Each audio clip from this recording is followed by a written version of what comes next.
بسم اللہ الرحمن الرحیم۔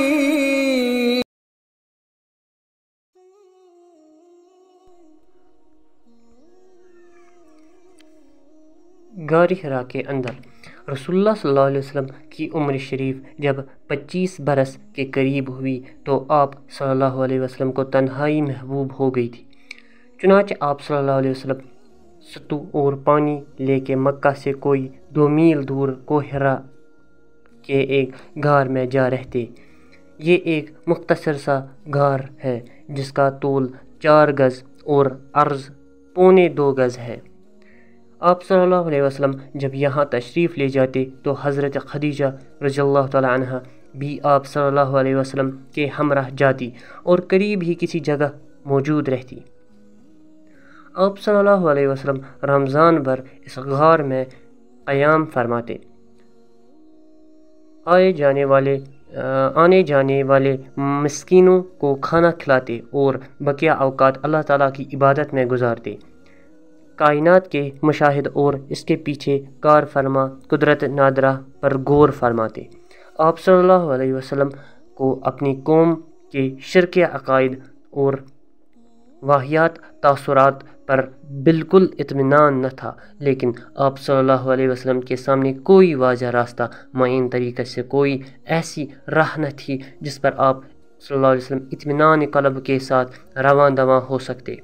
نبی کریم صلی اللہ علیہ وسلم کی یہ تنہائی پسندی بھی در حقیقت اللہ تعالیٰ کی تدبیر کا ایک حصہ تھی۔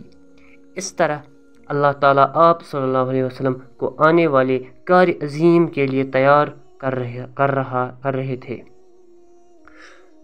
در حقیقت جس روح کے لیے بھی یہ تقدیر ہو کہ وہ انسانی زندگی کے حقائق پر اثر انداز ہو کر ان کا رخ بدل ڈالے، اس کے لیے ضروری ہے کہ زمین کے مشاغل، زندگی کے شور اور لوگوں کے چھوٹے چھوٹے ہم و غم کی دنیا سے کٹ کر کچھ عرصہ کے لیے الگ تھلگ اور خلوت نشین رہے۔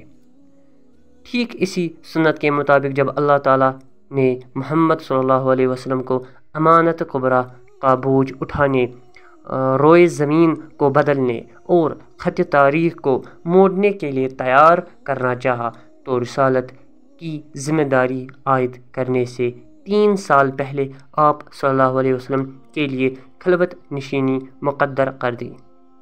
آپ صلی اللہ علیہ وسلم کی اس خلوت میں 1 ماہ تک کائنات کی آزاد روح کے ساتھ ہم سفر رہتے اور اس وجود کے پیچھے چھپے ہوئے غیب کے اندر تدبر فرماتے، تاکہ جب اللہ تعالیٰ کا اذن ہو تو اس غیب کے ساتھ تعامل کے لیے مستعد رہے۔ جبریل علیہ السلام وحی لاتے ہیں۔ جب آپ صلی اللہ علیہ وسلم کی عمر مبارک 40 برس ہو گئی اور یہی سن کمال ہے، اور کہا جاتا ہے کہ یہی پیغمبروں کی بعثت عمر ہے، زندگی کے افق کے پار سے آثار نبوت چمکنا اور جگمگانا شروع ہوا۔ یہ آثار خواب تھے۔ آپ صلی اللہ علیہ وسلم جو بھی خواب دیکھتے وہ صاف نمودار ہوتے۔ اس حالات پر 6 ماہ کا عرصہ گزر گیا جو لذت نبوت کا 40واں حصہ ہے، اور کل لذت نبوت 30 برس ہے۔ اس کے بعد جب غار حرا میں خلوت نشینی کا 3را سال آیا تو اللہ تعالیٰ نے چاہا کہ روئے زمین کے باشندوں پر اس کی رحمت کا فیضاں ہو، چنانچہ اللہ نے آپ صلی اللہ علیہ وسلم کو نبوت سے مشرف کیا اور حضرت جبریل علیہ السلام قرآن مجید کی چند آیات لے کر آپ صلی اللہ علیہ وسلم کے پاس تشریف لائے۔ دلائل قرآن پر ایک جامع نگاہ ڈال کر حضرت جبرائیل علیہ السلام کی تشریف آوری کے اس واقعے کی تاریخ معین کی جا سکتی ہے۔ ہماری تحقیق کے مطابق یہ واقعہ رمضان المبارک کی 21ویں تاریخ کو دوشنبہ کی رات میں پیش آیا۔ اس روز اگست کی 10 تاریخ 610 ہجری تھی۔ قمری حساب سے نبی کریم صلی اللہ علیہ وسلم کی عمر مبارک 40 سال 6 مہینے 12 دن تھی۔ آئیے اب ذرا حضرت عائشہ رضی اللہ تعالی عنہ کی زبانی اس واقعے کی تفصیلات سنیں۔ حضرت عائشہ رضی اللہ تعالی عنہ فرماتی ہیں رسول اللہ صلی اللہ علیہ وسلم پر وحی کی ابتدا نیند میں اچھے خواب سے ہوئی۔ آپ صلی اللہ علیہ وسلم جو بھی خواب دیکھتے تھے وہ سپیدہ صبح کی طرح نمودار ہوتا، یعنی وہ سچا ہوتا۔ پھر آپ صلی اللہ علیہ وسلم کو تنہائی محبوب ہو گئی، چنانچہ آپ صلی اللہ علیہ وسلم غار حرا میں خلوت اختیار فرماتے اور کئی رات گھر تشریف لائے بغیر مصروف عبادت رہتے۔ اس کے لیے آپ توشہ لے جاتے، پھر توشہ ختم ہونے پر حضرت خدیجہ رضی اللہ تعالی عنہ کے پاس واپس آتے اور تقریباً اتنے ہی دنوں کے لیے پھر توشہ لے جاتے، یہاں تک کہ آپ صلی اللہ علیہ وسلم کے پاس حق آیا اور آپ صلی اللہ علیہ وسلم غار حرا میں تھے، یعنی آپ صلی اللہ علیہ وسلم کے پاس فرشتہ آیا اور اس نے کہا پڑھو۔ آپ صلی اللہ علیہ وسلم نے فرمایا میں پڑھا ہوا نہیں ہوں۔ آپ صلی اللہ علیہ وسلم فرماتے ہیں کہ اس نے مجھے پکڑ کر اس زور سے دبایا کہ میری قوت نچوڑ دی، پھر چھوڑ کر کہا پڑھو۔ میں نے کہا میں پڑھا ہوا نہیں ہوں۔ اس نے دوبارہ پکڑ کر دبوچا، پھر چھوڑ کر کہا پڑھو۔ میں نے پھر کہا میں پڑھا ہوا نہیں ہوں۔ اس نے تیسری بار پکڑ کر دبوچا، پھر چھوڑ کر کہا پڑھو اقرأ بسم ربک الذی خلق خلق الانسان من علق اقرأ وربک الاکرم، پڑھو اپنے رب کے نام سے جس نے پیدا کیا، انسان کو لوتھڑے سے پیدا کیا، پڑھو اور تمہارا رب نہایت کریم ہے۔ ان آیات کے ساتھ رسول اللہ صلی اللہ علیہ وسلم پلٹے۔ آپ صلی اللہ علیہ وسلم کا دل دق دق کر رہا تھا۔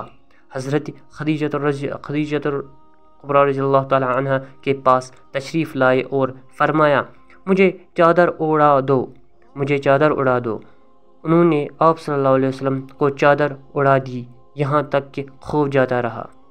اس کے بعد آپ صلی اللہ علیہ وسلم نے حضرت خدیجہ رضی اللہ تعالی عنہ کو واقعہ کی اطلاع دیتے ہوئے فرمایا یہ مجھے کیا ہو گیا ہے، مجھے تو اپنی جان کا ڈر لگتا ہے۔ حضرت خدیجہ رضی اللہ تعالی عنہ نے کہا قطعاً نہیں، بخدا آپ صلی اللہ علیہ وسلم کو اللہ تعالی رسوا نہ کرے گا۔ آپ صلی اللہ علیہ وسلم رحم کرتے ہیں، درماندوں کا بوجھ اٹھاتے ہیں، مہمان کی میزبانی کرتے ہیں اور حق کے مسائل پر اعانت کرتے ہیں۔ اس کے بعد حضرت خدیجہ رضی اللہ تعالی عنہ آپ صلی اللہ علیہ وسلم کو اپنے چچیرے بھائی ورقہ بن نوفل کے پاس لے گئی۔ ورقہ دور جہالت میں عیسائی ہو گئے تھے، اس وقت بہت بوڑھے اور نابینا ہو چکے تھے۔ ان سے حضرت خدیجہ رضی اللہ تعالی عنہ نے کہا بھائی جان آپ اپنے بھتیجے کی بات سنیں۔ ورقہ نے کہا بھتیجے تم کیا دیکھتے ہو؟ رسول اللہ صلی اللہ علیہ وسلم نے جو کچھ دیکھا تھا بیان فرما دیا۔ اس پر ورقہ نے آپ صلی اللہ علیہ وسلم سے کہا یہ تو وہی ناموس ہے جسے اللہ تعالیٰ نے موسیٰ علیہ السلام پر نازل کیا تھا۔ کاش میں اس وقت توانا ہوتا، کاش میں اس وقت زندہ ہوتا جب آپ صلی اللہ علیہ وسلم کی قوم آپ صلی اللہ علیہ وسلم کو نکال دے گی۔ رسول اللہ صلی اللہ علیہ وسلم نے فرمایا اچھا تو کیا یہ لوگ مجھے نکال دیں گے؟ ورقہ نے کہا ہاں، جب بھی کوئی آدمی اس طرح کا پیغام لایا جیسا تم لائے ہو تو اس سے ضرور دشمنی کی گئی، اور اگر میں نے تمہارا زمانہ پا لیا تو تمہاری زبردست مدد کروں گا۔ اس کے بعد ورقہ جلد ہی وہی رک گئی۔ طبری اور ابن حشام کی روایت سے معلوم ہوتا ہے کہ آپ صلی اللہ علیہ وسلم اچانک وحی کی آمد کے بعد غار حرا سے نکلے تو پھر واپس آ کر اپنی بقیہ مدت قیام پوری کی اور اس کے بعد مکہ مکرمہ تشریف لائے۔ طبری کی روایت سے آپ صلی اللہ علیہ وسلم کے نکلنے کے سبب پر بھی روشنی پڑتی ہے۔ روایت یہ ہے رسول اللہ صلی اللہ علیہ وسلم نے وحی کی آمد کا تذکرہ کرتے ہوئے فرمایا کہ جب نبی کریم صلی اللہ علیہ وسلم پہاڑ پر پہنچے تو آسمان سے ایک آواز سنائی دی اے محمد صلی اللہ علیہ وسلم تم اللہ کے رسول ہو اور میں جبریل ہوں۔ آپ صلی اللہ علیہ وسلم کہتے ہیں کہ میں نے آسمان کی طرف اپنا